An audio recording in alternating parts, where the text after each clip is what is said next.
Hello, BookTube. I thought I'd do another vinyl shelf tour, and when I sat down to do it, it's a steely gray skies here today. A little wet, a little cold. I can hear the furnace going in the background, which is late in the season for that to be happening for the first time. But the lighting was so bad, I bounced from window to window and couch to couch, and I was hoping to have a vinyl background. Didn't work out too well. But we'll get right to some of the albums. So first thing, picking up where we left off last time, the first thing I'm going to look at here is Leonard Bernstein conducts sacred music. Stravinsky, Symphony of Psalms. Haydn, Lord Nelson Mass No. 9 in D minor. Poulenc, Gloria, and Bach, and it's in a blue color here on a gray background. Maybe I can find it easier on the back. It's actually almost impossible to read, which, oh, it's Magnificat in D major. So you can see why on this it was a little difficult. I'll show you the album here, the collection. But if you look at the little libretto, the little book that comes with it, it's much, much easier to see. So this is a Book of the Month Club Records. I don't know if you can see that. It's how many of us, when I was younger, got our culture. This has program notes and introduction with Lenny, who was quite the legend in his day, and still is. They'll tell you, like, say on the Lord Nelson Mass by Haydn.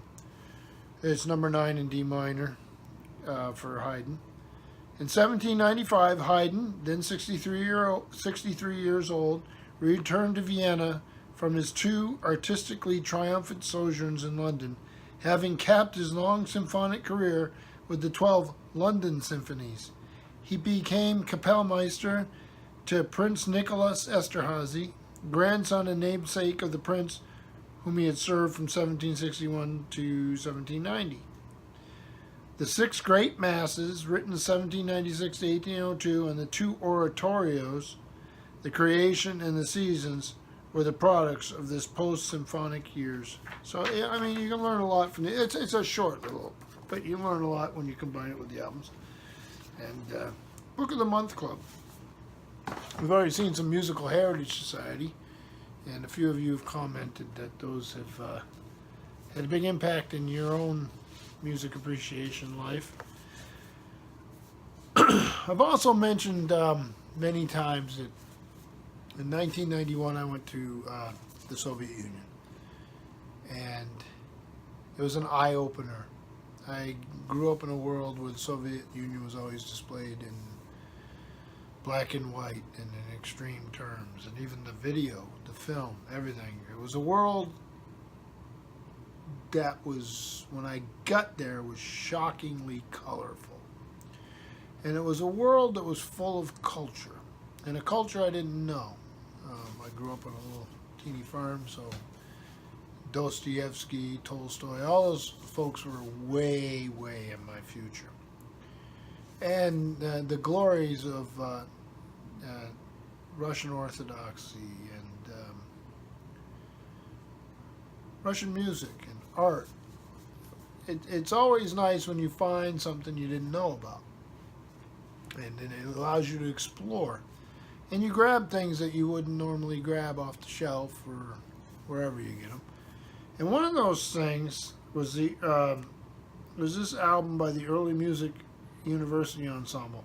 I do not read Russian, and this is the album. And I know I have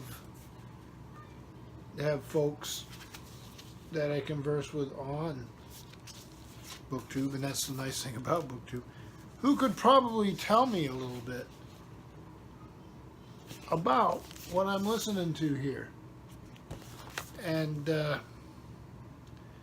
so that's it. I listened to it and very much enjoyed it, but I did it without any knowledge. And I did it again. This is I was so excited to find these, and I listen to them, and I don't know what I'm doing, but that's not unusual. So somebody who is Russian or educated enough to let me know what I'm listening to while I enjoy listening to it, Elena Macrodina or someone like that. Um, what am I listening to? Yeah. So that's me in music. It's sometimes a seat of the pants experience. And there's Andre Segovia, the intimate guitar. I love classical guitar. So this has Bach, Weiss, Scarlatti, Sohr, Benda, Agencio, and Ponce. With the plastic still on it. Our price. Look at that. And then this is a movie play production. The cover art was by Candace Walters. And this is from 1975 from RCA. So Andre Segovia, the intimate cigar guitar. Sometimes the guitar is just a guitar. Then we have 5 centuries of the, you can tell I have a fixation, 5 centuries of the classical guitar by Narciso Yates. If I'm mispronouncing that, please let me know, kindly if you can, and not rudely. It's Everest Records production. Does not give a date. It's Everest 3380. And let you see, if you want to pause your video, you can see what's played there. I cannot read music, and I know what I like when I listen to it, and but the knowledge is very limited. But someone who I've always liked is Julian Bream. And this is a Elizabethan lute songs. But the tenor singing on this is Peter Pears. And those of you who know who Benjamin Britten is and all that will know who Peter Pears is. So this is RCA 1970. Julian Bream lutenist, Peter Pears tenor, Elizabethan lute songs, Dallin, Ford, Morley, Rossiter. I enjoy listening to the lute. And then we're going to stick with Julian Bream, and this is a big old box set. It's Julian Bream Concertos for Guitar and Lute, Villalobos, Malcolm Arnold, Richard Rodney Bennett, Richard Rodney Bennett, I believe is his full name, Giuliani, Rodrigo Vivaldi. So maybe I can figure that out. Here it says Bennett. Okay. So again, those of you out there that were music majors or have great knowledge, I enjoy listening to it.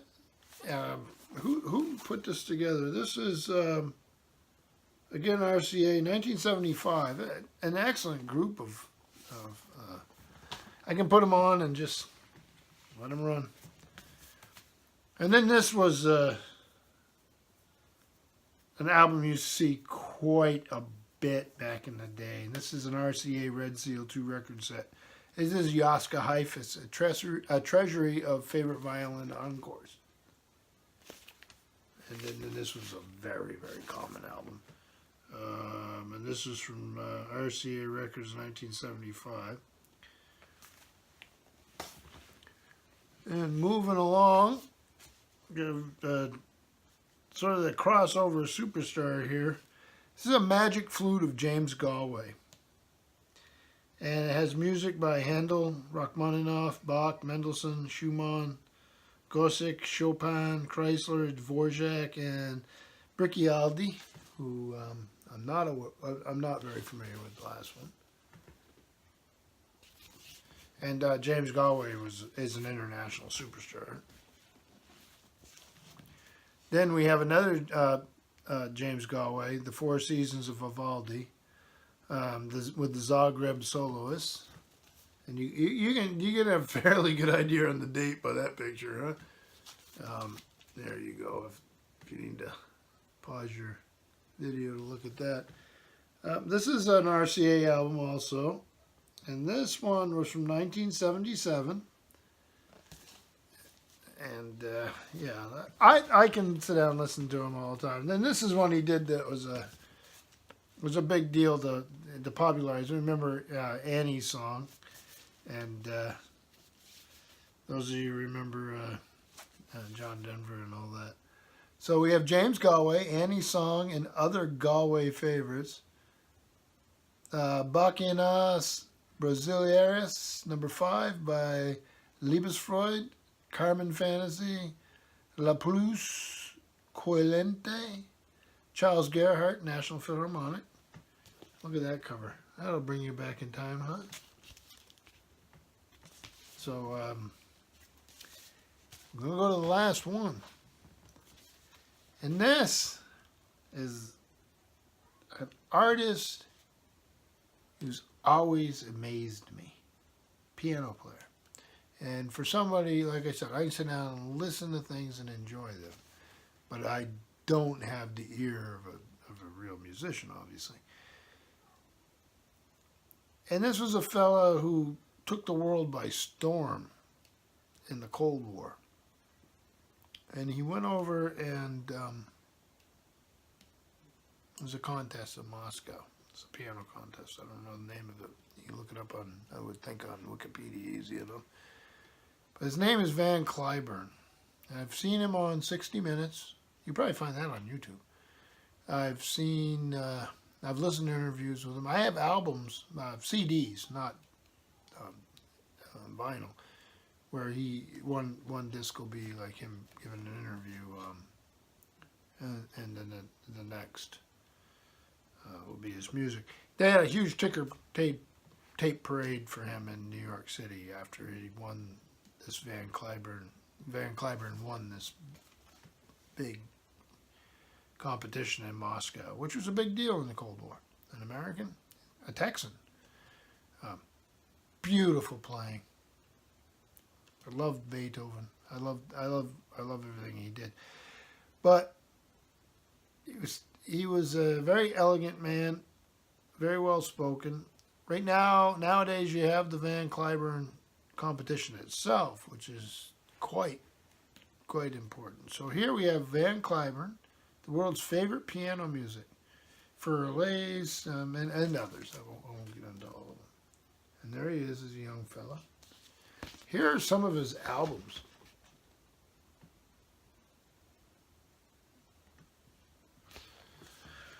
And this particular one is from 1972. So again, always fun to sit and listen to. And thank you, BookTube.